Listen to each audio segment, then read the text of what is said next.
What's going on, y'all? Welcome back to another review. This time for Stranger Things Season 4, Episode 5, and titled Chapter 5, The Nina Project.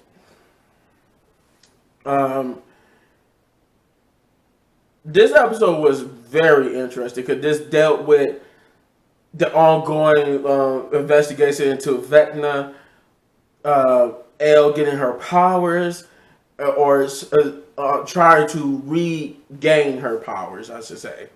And it dealt with some more, it was like more trauma this time, but this time was more Elle's trauma than the people's trauma. And then like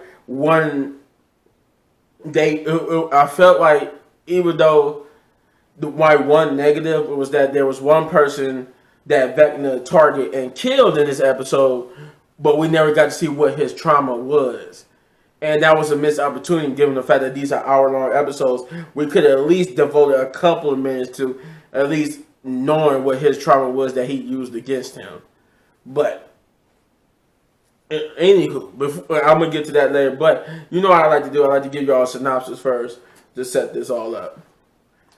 It says, Owen takes Elle to Nevada where she's forced to confront her past. The Hawkins kids comb through a crumbling house for clues. Vecna claims another victim. So, we're going to start with Owens and Elle. Before I go any further, minor spoiler about this episode. So if you haven't seen this episode and you don't want to get spoiled, leave now. Go watch the episode and then come back to this video. Okay, everybody's here. Let's do it. So, and like I said, this is going to be minor spoiler, not all the way spoiler, just minor. Minor spoiler number 1. So if you don't know by now, Dr. Brenner is the other person with Owens helping Elle.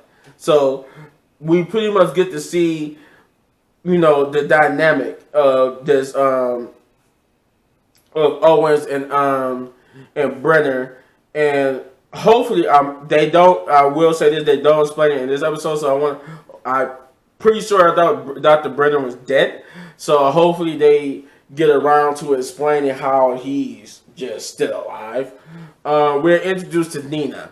Nina is this machine, and we see how this machine works and operates, and that plays into a big factor into how Elle will, I guess, regain her powers.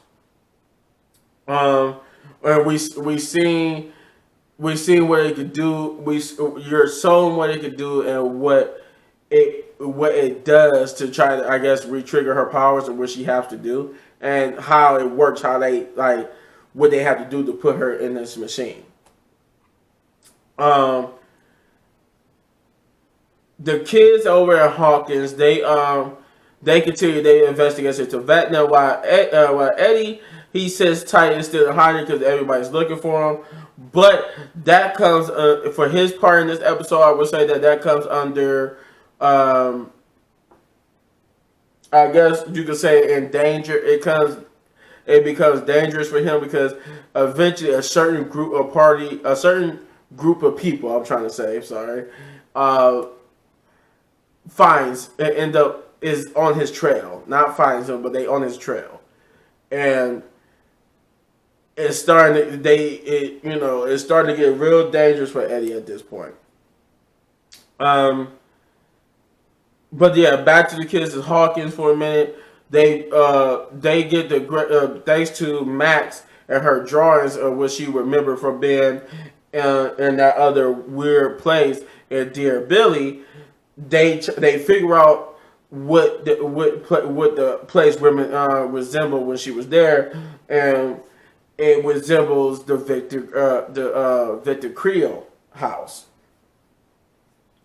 And I think Nancy recognized it through her drawings, and she's I think Max, when she drew it, she just drew what she saw, but Nancy saw it completely, so she combined the drawings and filled in the gaps that with her own knowledge of what the house looks like, and she showed that what what Max saw was bits and pieces of the Victor Creel house. So they get the idea that they have to go there to investigate to figure out what's going on and maybe get some clues about Vecna. And immediately when they get to there too, it's just like, wow, that house is incredibly creepy. But they find some interesting clues in there. And what those clues lead to, some of it I will say is not answered in this episode, but they do some of the clues they do find are answered, or at least lead them to some either more questions or some answers.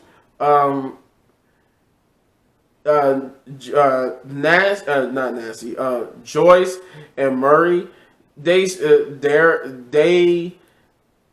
get into a little bit of a worse situation. Like, their situation was already bad by the fact that, they was captured or whatnot. But their situation did get a lot worse. But it was also like the comic relief scene too, like the way how that scene went down. If you see the episode, you know what I'm talking about. But yeah, when it went down the way it went down, it was funny, and I actually did laugh a little bit. Vecna, for his part, he did stalk a new person in this episode. He didn't continue to go after Max, because I'm guessing, at least for right now, because I haven't seen past this episode yet. So for right now, I'm guessing that it's because she has the music on playing. But he did go after a different person. This person was the person you saw him get to before he started taunting Max. And this will bring me, while we on this subject, this will bring me to my only negative. My first negative, I was watching it all from the first episode to now, up until now, yeah. There haven't really been no negatives. Yeah, there haven't really been negatives with this. They always been getting 9 out of 10s. But this episode, for the most part, will finally have a negative that I have to deduct the point for. And the reason why I say this is because the person that Vecna went after, it was rushed.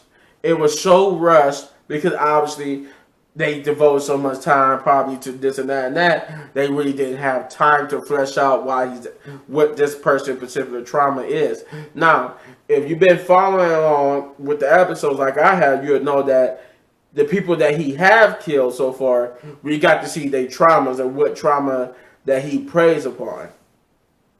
This is the episode that breaks that mold, because we don't get to see the trauma of this particular person. We don't know what this person went through, or what the trauma he's using to basically taunt this person.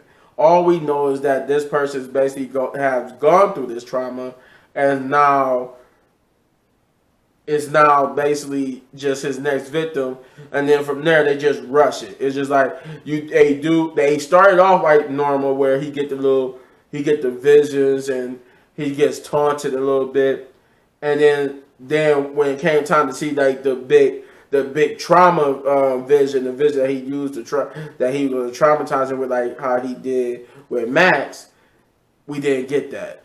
It was just like it was about to start, but then he got interrupted. I guess he got interrupted by the jock, that Chrissy's boyfriend. And then next thing you know, it was just poof. He was just being killed. Like, he was automatically being lifted into the air and killed. And it was all just so quick and rushed. It was like, for the most part, what they did with it, because they knew they was rushing it, so they just used it like to show another character that something else supernatural is really going on, other than what they thought was just a regular person killing somebody.